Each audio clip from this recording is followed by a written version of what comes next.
Welcome to the Wear, Wag, Repeat podcast. I'm Tori Mystic. As a dog mom lifestyle expert, blogger, and business owner, I love talking to other women in the pet industry and sharing their advice with you every week. Sit, stay, and listen to the latest episode.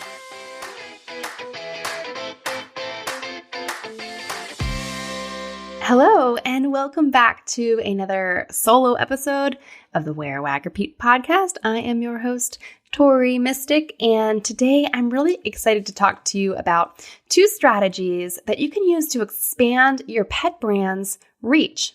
Now, we all know from spending time on social media that your reach matters, but it's frustrating to post on Instagram or Facebook and see that your post maybe only reaches a small percentage of your followers.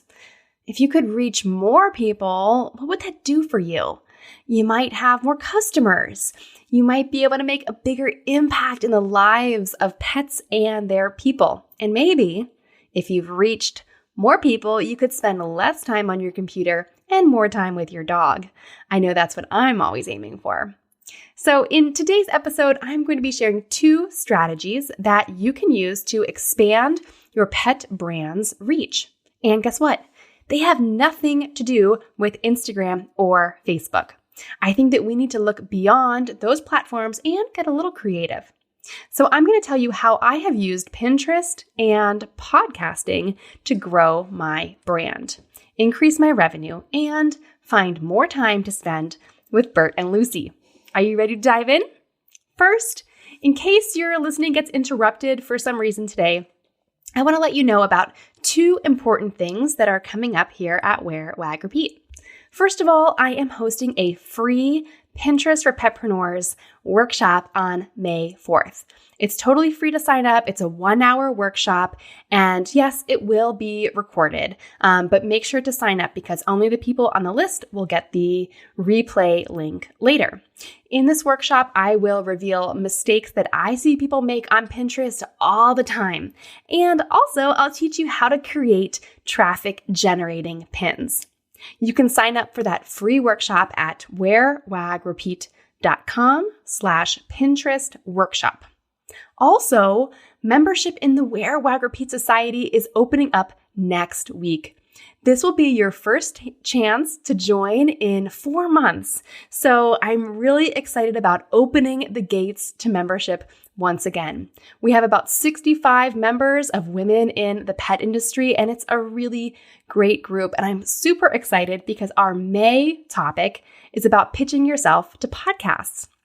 I can't wait to see how many members get booked on really fun podcasts next month. You can get on the waitlist for Wear, Wag, Repeat Society at wearwagrepeat.com/society. All right, now back to today's agenda.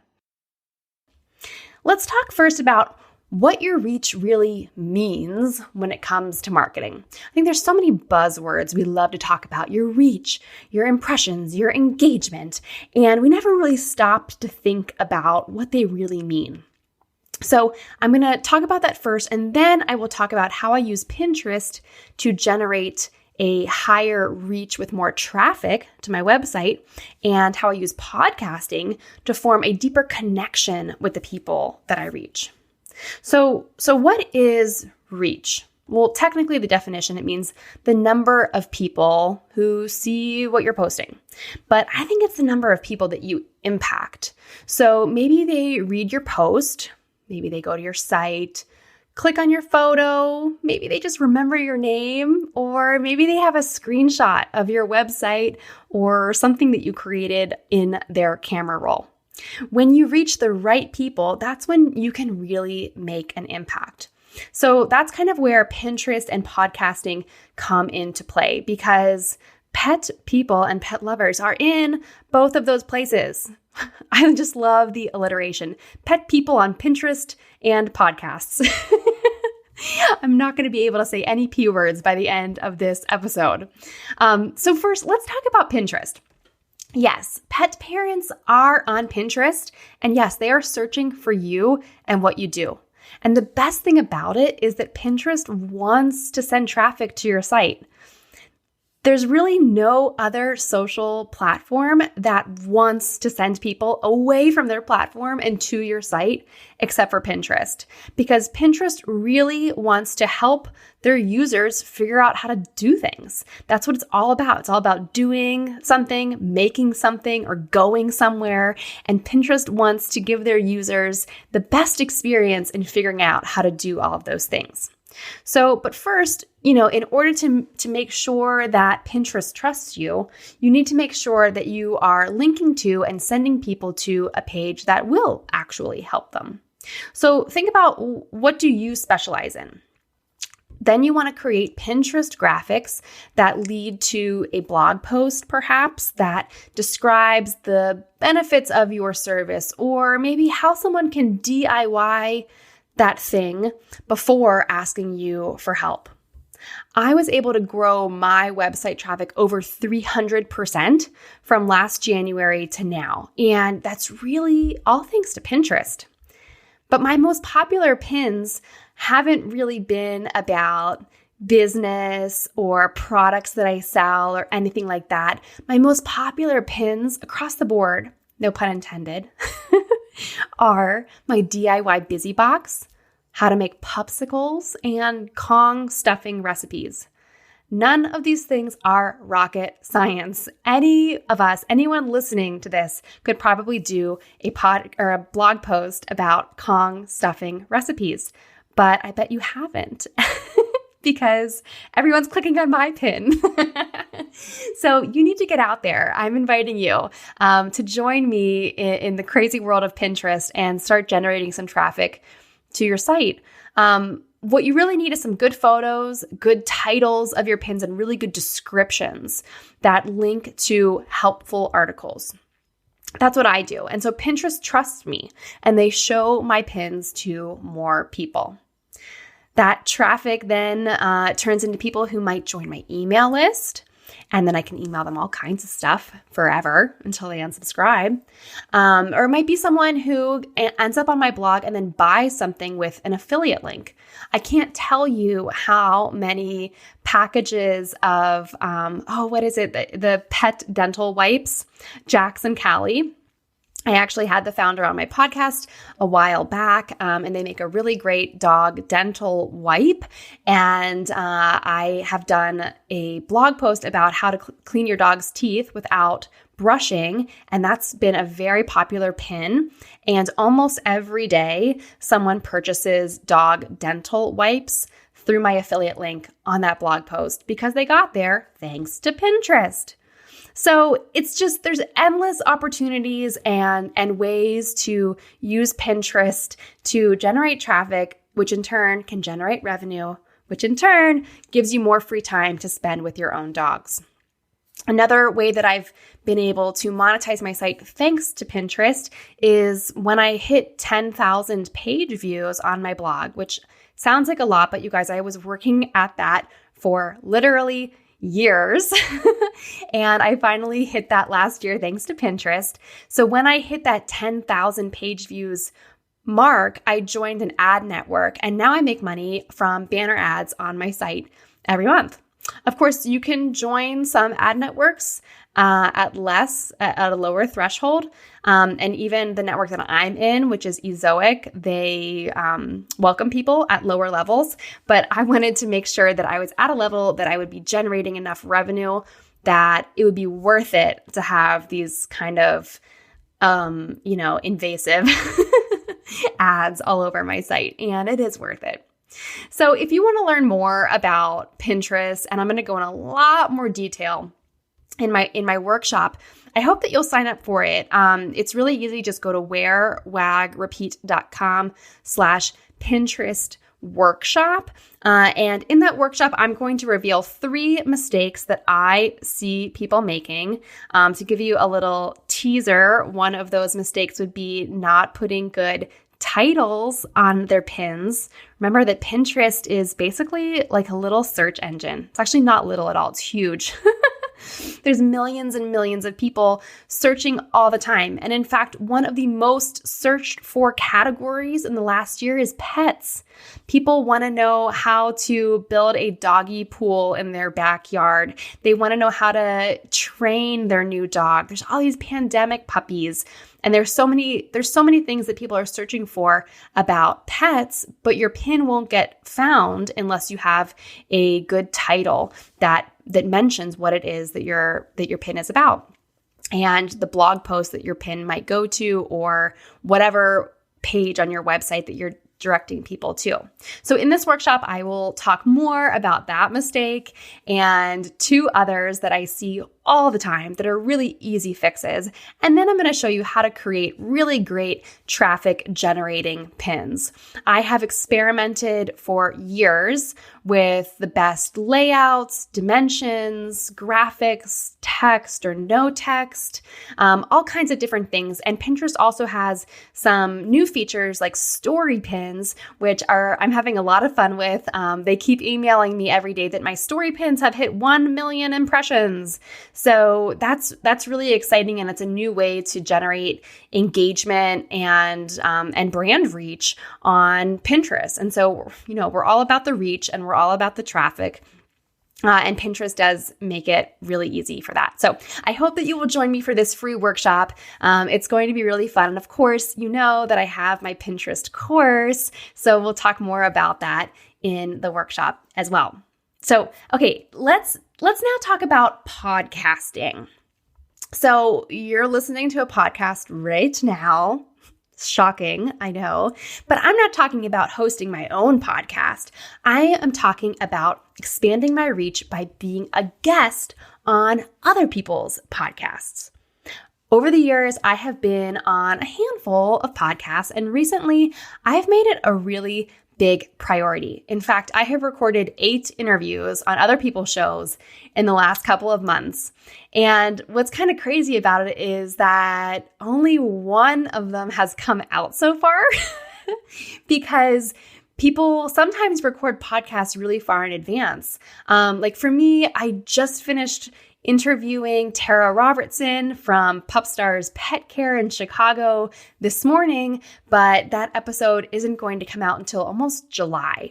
So when you are trying to do marketing on podcasts, it's usually something that's really good for general branding, I think, just because the timeline is so unpredictable and sometimes people record months and months in advance. So that's why I've been doing so many podcast interviews, because I know that eventually they all will kind of be sprinkled out over maybe this whole entire next year. So why was it important to me to try to be a guest on different podcasts? And maybe I'll even add some more in. Well, I did this strategically because I can see from my own show that although I have a small audience here, they're highly dedicated listeners. And I think you guys trust me. And I think that you enjoy my guests and you enjoy hearing what I have to say. And I know that other podcasters have the same kind of relationship with their listeners. And although it might be a smaller audience for each of our shows, overall, the podcast industry is huge. There are about 73 million Americans who listen to a podcast at least once a month. So the potential for reach is definitely there. And some shows have a higher listenership and some have a smaller listenership. But all in all, I think that podcasts really are about quality of your reach instead of quantity. So being a guest on someone else's podcast exposes me to their focused and dedicated audience who trusts them and, will trust the guests that they've had on their show as well. Not to mention that there's really no other platform where someone will listen to you talk for 20 or 30 or even 60 minutes. Look back at events. Remember those? A long time ago, it feels like. Remember going to events? I know that I personally have done a lot of customer appreciation events at local pet stores and daycares and things like that. They've invited me to come out and set up a table.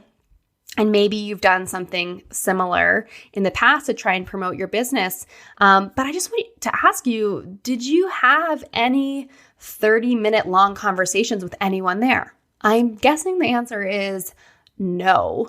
If you set up a table, you probably had people pass by and chat with you for maybe a few minutes here and there. Maybe you talked to the event organizer for the longest, but they already know about your business. So, think about that. I mean, obviously podcasts it's not really a trade-off to in-person events, but podcasting gives listeners a one-on-one experience with you. And when they're good conversations, I think that the listener feels like they're hanging out with you.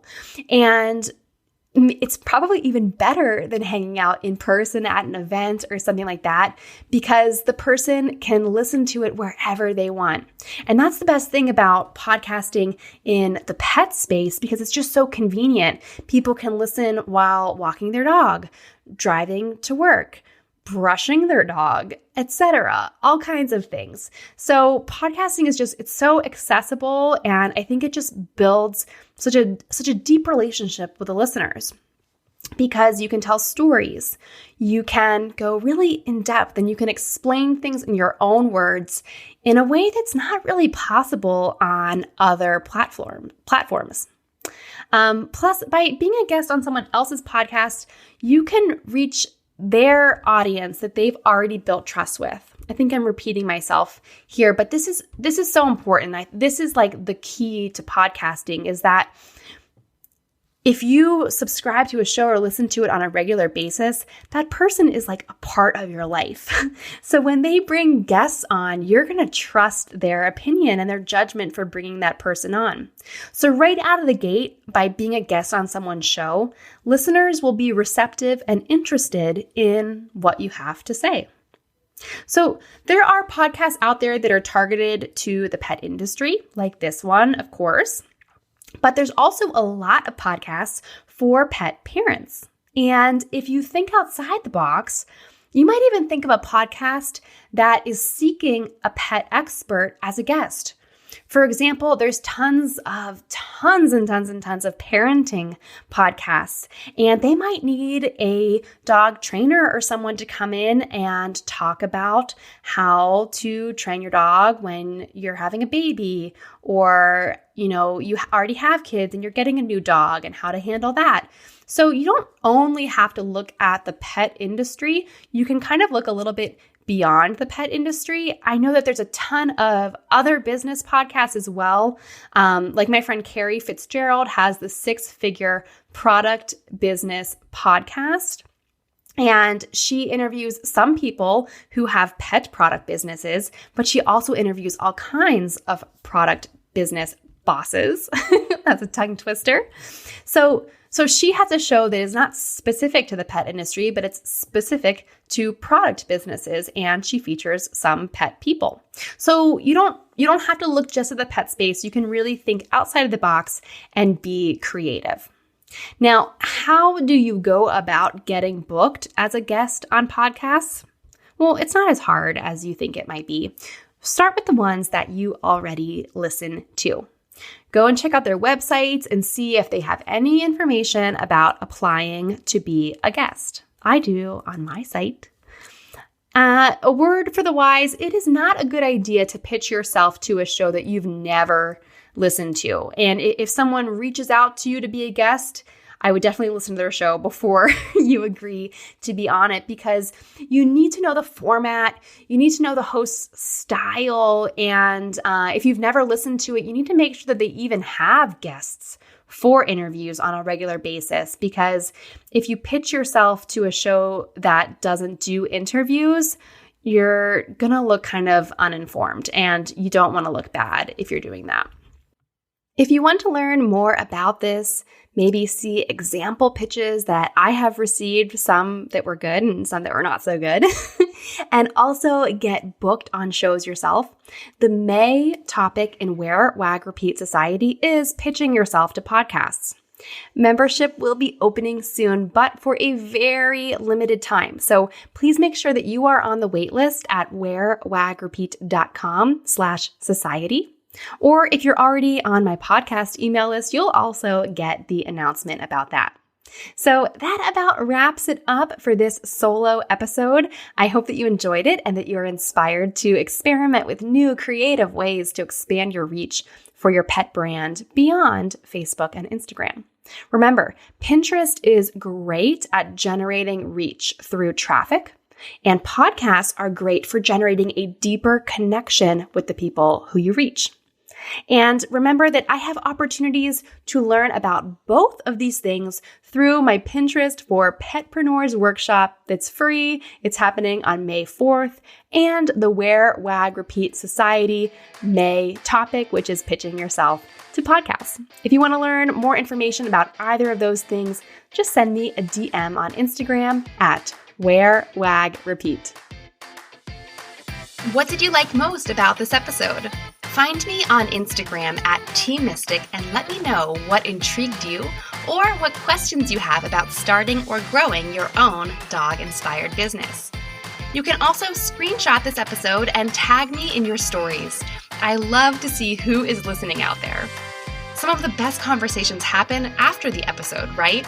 So track me down over on Instagram or join the Wear, Wag, Repeat Labs Facebook group to connect with other dog-obsessed entrepreneurs. And as always, you can find all the links and resources discussed in this episode at wearwagrepeat.com/podcast. See you back here next week.